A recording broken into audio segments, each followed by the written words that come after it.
So I received a request to do a character sprite that is sized 16 by 16 pixels, but only using 3 colors. So I thought this would be a good and interesting challenge to take. Featured here, I have some sprites that I created without any references whatsoever. And from here, we're going to take a look at some other sprites that are similar in size from older video game series and use them as a guideline to create something new.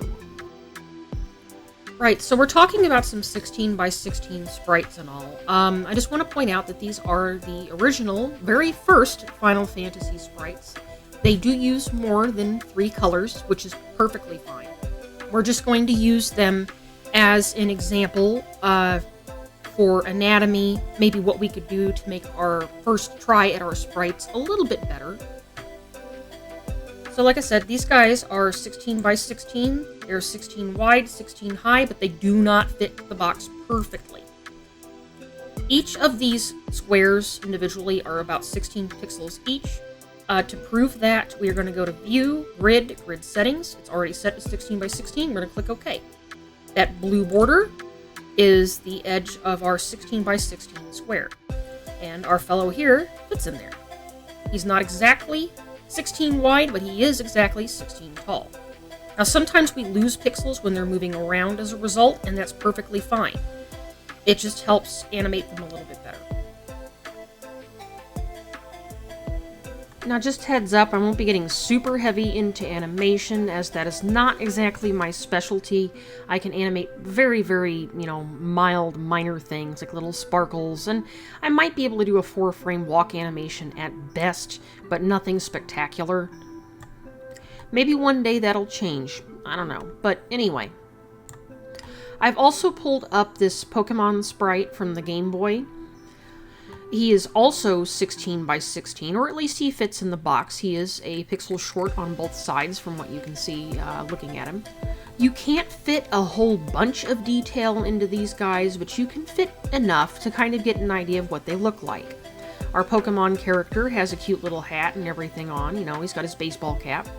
And then our other fellow's got his little fighter outfit on, or however you want to consider it. And you've got just enough space to give him a little bit of an interesting hairstyle, but nothing spectacular. No big deal.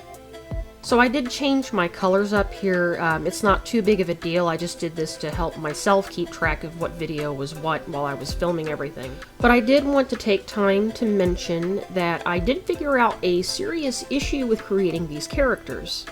While I did try to combine elements of the Final Fantasy characters and the Pokemon characters to get a good look, they still look boring and generic, at least to me, and this is because I went in without a plan at all.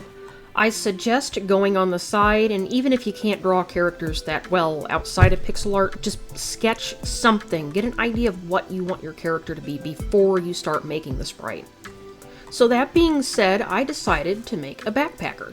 So you can see that I'm working out the shapes. I'm trying to figure out how about big I want the legs or feet to be. And then I'm using this square here as the backpack part. A lot of the square is going to get covered up by the character itself, but it's good to have that there as a guideline. And it's going to take some trial and error. You're going to have to mess around with it and try to figure out what works, what doesn't, what makes you happy, what doesn't, and so on and so forth.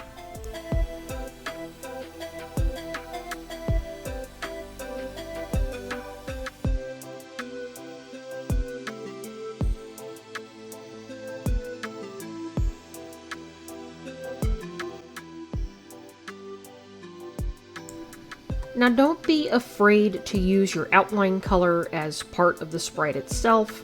It can be very helpful in defining certain areas like the backpack on this fellow here, and even the shoes.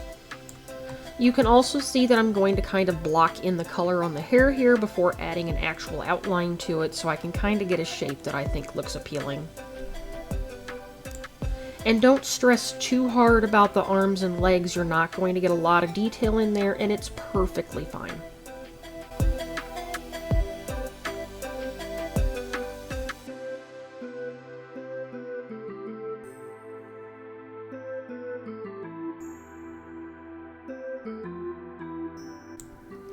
Now you can see that I drew a line to kind of get an idea of how big the heads should be and where different parts of the character should be relative to the front view, because we're working on the side view here. The better the parts match up, the more believable it'll be. I slowed it back down here because personally I find the side view to be a little bit more challenging. However, we're able to see more of the backpack in here and give it a little bit more detail. You can probably do a little bit more with the design of the backpack if you really wanted to, but I decided to keep it simple.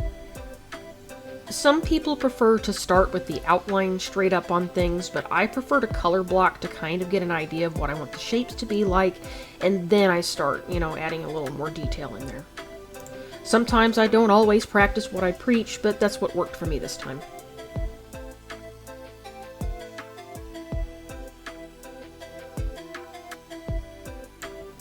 It's actually really easy to feel like you're doing something wrong here. Just trust the process and at least finish a sprite. Every time you draw a sprite, you'll just get better and better at it. And eventually you will draw one that you like. Just keep trying, don't give up.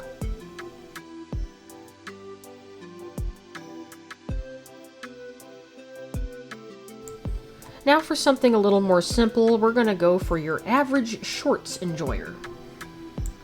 It should be a fairly simple sprite. He's practically naked, he's just got some pants on, right?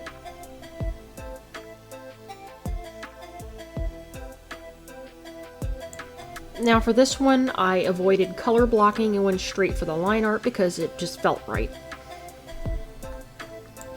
I think that figuring out and posing the arms was probably the most difficult part of the sprite, because I wanted him to have kind of a power pose at first, but then I was like, you know what, why not excited? That'll work too. I also had some fun playing with the hair on him. You can probably do anything you want, really.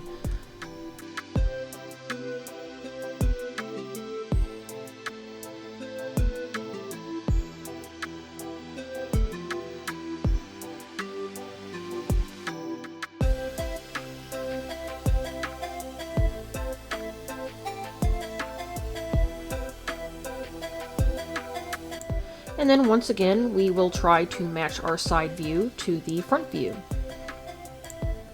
If you have any questions or anything like that with the process, let me know. I will answer them as clearly as I can. If I have to make another video, I will do that.